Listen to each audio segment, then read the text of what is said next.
رونے کے لیے ترسے ہوئے. 17 رمضان گزر گئی, 18 رمضان آ گئی. روزہ اس بیٹی کے گھر افطار کیا جو لاڈلی تھی, جناب کلثوم صلوات اللہ علیہا. ان کے گھر علی کا آخری افطار. بیٹی نے باپ کی محبت میں دسترخوان بھرا ہوا تھا. علی کی آواز آئی, کلثوم تجھے خبر ہے تیرا بابا کبھی دسترخوان میں اتنی نعمتیں رکھ کے روزہ افطار نہیں کرتا. نمک, پانی, ایک روایت کھجور اور پانی, روزہ افطار ہوا. بہنیں اس بات کی گواہی دیں گی, بیٹیوں کی بڑی حسرت ہوتی ہے باپ ان کے گھر سے کھانا کھائے. بی بی رو کہتی بابا بڑی محنت سے سب کچھ بنایا تھا, بابا تو نے بیٹی کے گھر سے کچھ بھی نہیں کھایا. بابا ایک منت مان, میں نے بڑی محنت سے شربت بنایا ہے, بابا ایک گھونٹ شربت تو پی لے. علی نے رو کے کلثوم کے سر پہ ہاتھ رکھا, رکھے گا وہ سنبھال کے رکھ لے, میرا کوئی مہمان آ رہا ہے. بیٹی کو کیا خبر تھی کہ یہی شربت بابے کے قاتل کو پلانا پڑ.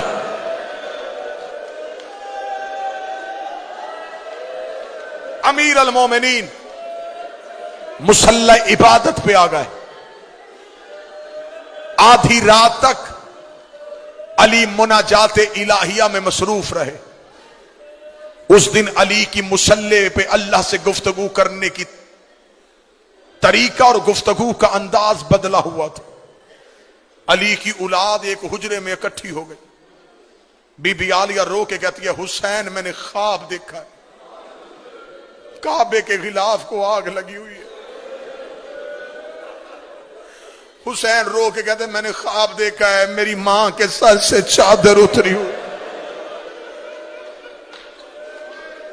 اللہ کوفے میں خیر کرے. باہر والے دروازے پہ دستک ہو گئے. جناب عباس دروازے کی جانب چلے. علی کی آواز آئی عباس رک. یہ روایت اگر برداشت کر لو گے تو اسی پہ بڑا ماتم. عباس رک. عباس وہیں پہ رک گئے. امیر المومنین جھکے ہوئے چہرے کے ساتھ دروازے کی طرف گئے. آدھی رات بالکل ضربت والی صبح ہونے والی ہے. یہ روایت ہے 1819 کی درمیانی رات. تھوڑی دیر بعد علی مسجد میں جانے والے. آدھی رات علی نے گھر کا دروازہ کھولا. 4 گھوڑے سوار امیر المومنین کے دروازے پہ کھڑے تھے. چاروں کے چہرے پہ نقاب تھے. علی نے کہا من انتم, کون ہو تم؟ چاروں گھوڑوں سے اترے. علی کے پاؤں پہ ہاتھ رکھے. پہلے کی آواز آئی مولا میں حذیفہ یمانی ہوں. دوسرے کی آواز آئی یا امیر المومنین میں ابراہیم ابن مالک اشتر ہوں. تیسرے کی آواز آئی وارث محمد میں اسود بن نباتہ ہوں. چوتھے کی آواز آئی اے ابو الحسن میں عبداللہ ابن عفیف ہوں. علی کی آواز آئی چاروں میرے نوکر آدھی رات کو میرے دروازے پہ کیوں آئے؟ مومن کے دل میں قبر حسین ہوتی ہے. ذاکر کا کام ہوتا ہے صرف جملہ پڑھنا. حذیفہ یمانی رو کے کہتا یا علی جب سے یہ 40 ہجری کا رمضان آیا ہے ہمیں تیری تقریروں سے ڈر لگ رہا. یا علی آپ سے ایک بندے نے پوچھا تھا کہ آپ نے داڑھی خضاب کیوں نہیں کی؟ آپ نے کہا تھا ان قریب یہ لہو سے خضاب ہونے والی. یا علی آپ نے ایک دن ایک صحابی سے پوچھا تھا کہ آج رمضان کی کیا تاریخ ہے؟ اس نے کہا تھا 16. آپ نے کہا زیادہ گزر گئے تھوڑے رہ گئے. یا علی ہم نے کوفے میں ایک شخص کو زہر خریدتے ہوئے دیکھا ہے. یا علی کوفے کے حالات بہتر نہیں ہیں, تیری تقریروں کا انداز بدل گیا ہے. یا علی ہمیں بڑا ڈر لگ رہا ہے. ہم چاروں نے مل کے قسمیں کھائی ہیں کہ ہم آپ کو تنہا نہیں چھوڑیں گے. آپ گھر ہوں گے ہم دروازے میں پہرا دیں گے, آپ مسجد میں جائیں گے ہم دروازے میں پہرا دیں گے. یا علی ہم آپ کو تنہا نہیں چھوڑیں گے. علی نے ہاتھ اٹھا کے کہا اللہ تمہیں جزائے خیر دے, تم نے اپنے وقت کے امام کا خیال رکھا, لیکن میں حکمن کہتا ہوں مجھے پہروں کی ضرورت نہیں. اگر پہرا دینا ہوتا میرا عباس جیسا بیٹا ہے, میرا حسن جیسا بیٹا ہے,